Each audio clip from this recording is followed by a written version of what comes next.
Hallelujah. যেভাবে ঈশ্বরের বাক্য পবিত্র বাইবেলের রোমীয় 6 অধ্যায় 15 পদে লেখা আছে যে, তবে দাঁড়াইল কি, আমরা ব্যবস্থার অধীন নই, অনুগ্রহের অধীন। এই জন্য কি পাপ করিব? তাহা দূরে থাকুক। জীবিত ঈশ্বর এই বাক্যকে এই ভাইয়ের জীবনে পরিপূর্ণ করেছেন এবং এই ভাইকে 20 বছরের নেশা থেকে মুক্ত করেছেন। তো আসুন এই ভাইয়ের জীবনের সেই অদ্ভুত সাক্ষ্যকে আমরা শুনি। সবাইকে জয় যিশু। আমার নাম রতন রায়। আমার বাড়ি বর্ধমান, থানা কানলা, জেলা পূর্ব বর্ধমান।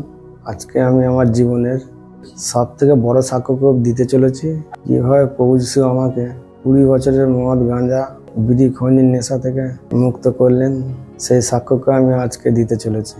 আমার যখন খুবই বয়স কম ছিল, সেই সময় আমি পাড়ার কিছু বন্ধু বান্ধবদের সাথে মিশে, আমার একটা বন্ধু বলে যে তারির নেশা খুবই মিষ্টি, তো এইভাবে আমি তারির নেশাতে চলে যাই। অল্প অল্প তারির নেশা করতে শুরু করি। এইভাবে প্রথম আমার জীবনে নেশা শুরু হয়। বেশ কিছু মাস পর আমি মদের নেশা করতে শুরু করি। মদ থেকে গাঁজার নেশা শুরু হয়। এইভাবে মদ, গাঁজা নেশার সাথে বিড়ি, খৈনি, বিভিন্ন রকমের নেশা করতে আমি শুরু করি। আমি যে এইভাবে নেশা করতাম, আমার পরিবারের লোককে কাউকে আমি বুঝতে দিতাম না। আমি লুকিয়ে লুকিয়ে এইভাবেই নেশা করতে শুরু করি। গোপনে এই নেশা আমার ধীরে ধীরেই বাড়তে থাকে।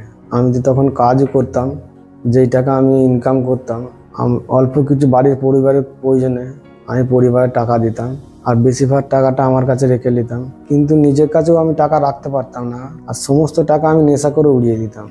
বেশ কিছু বছর পর যখন আমার বিবাহ হয়, বিবাহের কিছুদিনের পরই আমার স্ত্রী জানতে পারে যে নেশা করি আমি। আমাদের যখন বিবাহ হয়, সেই সময় আমি বলেছিলাম যে আমার কোনো নেশা নাই, নেশা আমি করি না। আমার স্ত্রী আমাকে বলে যে তুমি নেশা করো আগে থেকে, তুমি তো সেই সময় বলেছিলে যে আমি তো সেই সময় নেশা করি না। এইভাবে আমাদের মধ্যে খুব কথা কাটাকাটি হয়। এইভাবে টুকটাক পরিবারে আমাদের অশান্তি হতে শুরু হয়। যত দিন যাচ্ছিল আমার জীবনে তত তো নেশা বেড়েই চলেছিল। বিবাহের পরে এইভাবেই নেশা আমার বাড়তেই থাকে। তো নেশা করে বাড়িতে আসতাম, বাড়িতে এসেও আমার স্ত্রীর সাথে খুবই অশান্তি হতাম। যে নেশা করে আসতাম, আমার স্ত্রী সেই জন্য খুবই রেগে যেতেন। আমাকে বারবার বলতেন যে নেশা করে তুমি রোজ রোজ বাড়ি আসছো কেন। আমি যখন নেশা করে আসতাম, তো আমাকে যখন বারণ করতাম রোজ রোজ, আমারও একটু রাগ ধরতাম। আমিও রেগে যেতাম, আমিও ঝগড়া লেগে যেতাম। আমাদের রাতে খুবই ঝগড়া হতাম। প্রতিদিন নেশা করে রাত 12টা-1টা বাড়ি আসে, সেইটা কারণে আমি পছন্দ করতাম না, খুবই রেগে যেতাম। যত দিন যেতে থাকে এই সমস্যা তত বাড়তেই থাকে। আমার স্ত্রীর কোনো বারণ কথা আমি শুনতাম না।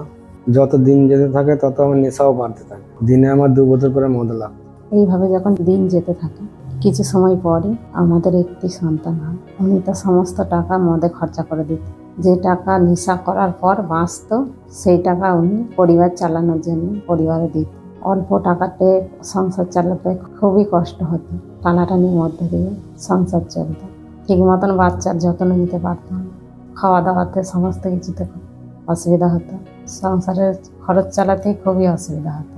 আমি ওনাকে অনেকবার বোঝাবার চেষ্টা করেছি, অনেকবার বুঝিয়েওছি, কিছুতেই উনি নেশা ছাড়ছিলেন। সেই জন্য আমার খুবই চিন্তা হতো। এইভাবে দিন পার হতে থাকে। তার কিছু বছর পরে আমাদের আর একটি সন্তান হয়। ঝগড়া অশান্তি যখন প্রচুর পরিমাণে হতো, আমি 2 ছেলেকে নিয়ে ঝগড়া করতো, বাপের বাড়ি চলে যেতাম। দিয়ে আবার কিছুদিন পর বলতো ঝগড়া করবো না, আবার আসো, দিয়ে আবার আসতো। দিয়ে আরাম করতে করতে দিয়ে আমি বলছি আর 12 মাস ঝগড়া করছে, তাটা আমি আর থাকবো না এখানে।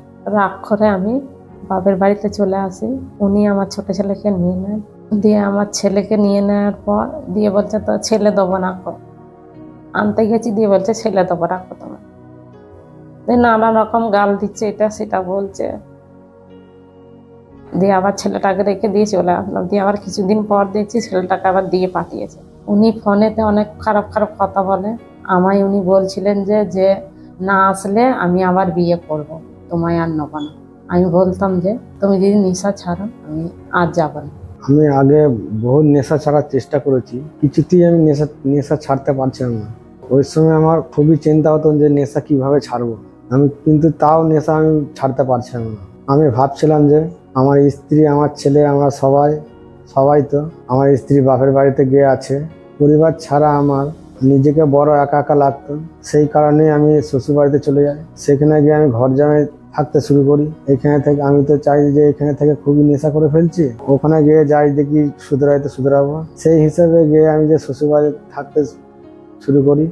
প্রথম যখন কিছুদিন এসে থাকতে শুরু করি, প্রথম কিছুদিন মান সম্মানের ভয়ে শ্বশুরবাড়িতে এসে নেশা করতাম না। বেশ কিছুদিন যাওয়ার পর নিজেকে আর ধরে রাখতে পারি না, আবার আমি নেশার মধ্যে চলে যাই, আবার নেশা করতে থাকি আগের মতন, আবার পরিবারে প্রচুর অশান্তি শুরু হয়। এইভাবে 20টা বছর আমার জীবনে নেশার মধ্যে থেকে পার হয়ে যায়। বহু চেষ্টা করেও নেশা ছাড়তে পারিনি। আমার মা এই পরিবারে অশান্তি দেখে আমাকে প্রভু যিশুর সুসমাচার দেয়, বড়ধামাস মণ্ডলীর প্রার্থনা কথা বলে। আমার মা আমাকে বলে যে প্রার্থনায় চ, ওখানে গিয়ে দেখবি চ, তোদের পরিবারেও সুখ শান্তি আছে। এভাবে প্রভু যিশুর সুসমাচার পেয়ে বড়ধামাস মণ্ডলীর প্রার্থনা কথা জানতে পেয়ে আমি যখন প্রথম বড়ধামাস মণ্ডলীতে প্রার্থনায় আসি, সেই সময় আমার সাক্ষ্য দেখে খুবই ভালো লাগে। আমারও ঈশ্বরের প্রতি বিশ্বাস হলো যে এইখান থেকেই আমার জীবনে সমস্যার সমাধান হতে পারে। এইভাবে বড়ধামাস মণ্ডলীতে প্রার্থনায় জুড়ে যায়, প্রার্থনায় আসতে থাকি। আমার স্বামীকেও আমি প্রভু যিশুর সুসমাচার দিতে থাকি। আমার স্ত্রী আমাকে বর্ধমান মণ্ডলী প্রার্থনার কথা বলতেন। আমি তো খুবই নেশা করে থাকতাম, সেই কারণে আমি খুবই রেগে যেতাম। আমার স্ত্রীকে আমি উল্টো পাল্টা বলতাম। এইভাবে আমাকে প্রভু যিশুর কথা আমার স্ত্রী আমাকে বলতেই থাকে। তারপর আমি ভাবলাম, আমার স্ত্রী যখন আমাকে এত করে বলছেন, একবার প্রার্থনায় গিয়েই দেখি। এইভাবে যখন বর্ধমান মণ্ডলীতে প্রার্থনায় আসি, সেই সময় আমার সাক্ষ্য দেখে খুবই ভালো লাগে। আমি দেখছিলাম যে লোকরা বিভিন্ন নেশা থেকে মুক্ত হয়েছে। আমার তখন মনে হয় আমিও তো বহু চেষ্টা করেছি, কিন্তু কিছুতেই নেশা ছাড়তে পারিনি। এরা যখন নেশা থেকে মুক্ত হয়েছে, আমিও অবশ্যই নেশা থেকে মুক্ত হব।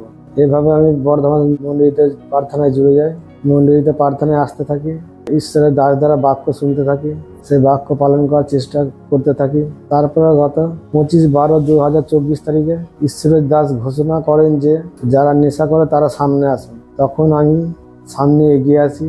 সেই সময় ঈশ্বরের দাস আমার মাথায় হাত রেখে লেহেন প্রার্থনা করে দেয়। যারা নেশা করে তারা সামনে আসো, প্রার্থনা করো। मैं तो तुझको सजदा करूं, तेरे नाम को ऊंचा करो। ঈশ্বরের দয়া, ঈশ্বরের অনুগ্রহ আমার জীবনে নেমে আসে। আমি অনুভব করি যে আমার শরীর থেকে একটা বড় বোঝা বেরিয়ে গেল। তারপর আমি যখন বাড়ি যাই, বাড়ি গিয়ে দেখি আরও যেন আমার গরম একটা ভাব মাথার উপর দিয়ে বেরিয়ে যাচ্ছে। তারপর থেকে আর নেশা করতে ইচ্ছা করে না। এখন 8 মাস হচ্ছে নেশা থেকে আমি সম্পূর্ণ মুক্ত আছি। এই বড় ছুটকারার জন্য, এই 20 বছরের নেশার মুক্তির জন্য আমি জীবিত ঈশ্বরকে ধন্যবাদ জানাই। আমি সেই সমস্ত ভাই বোনেদের বলতে চাই, আপনারা যারা নেশার আশ্বস্ত আছেন, আপনারা বিশ্বাস সহকারে বড়ধামাস মণ্ডলীতে প্রার্থনায় আসুন। জীবিত ঈশ্বর আপনাদের অবশ্যই নেশা থেকে মুক্ত করবেন। জীবিত ঈশ্বর সত্যিই তার দাসকে সামর্থ্যের সহিত, পাওয়ারের সহিত ব্যবহার করেই চলেছেন লোকদের জীবনে ছুট করার জন্য, লোকদের জীবনে উদ্ধারের জন্য। আপনারাও যখন বিশ্বাস সহকারে প্রার্থনায় আসছেন, আপনারাও নিজেদের জীবনে দেখবেন যে আপনারা নেশা থেকে মুক্ত হচ্ছেন, উদ্ধারকে পাচ্ছেন।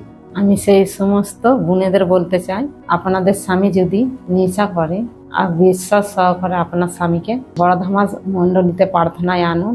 জীবিত ঈশ্বর যেভাবে আমার স্বামীকে নেশা থেকে মুক্ত করেছে, জীবিত ঈশ্বর অবশ্যই আপনাদের স্বামীকেও নেশা থেকে মুক্ত করবেন।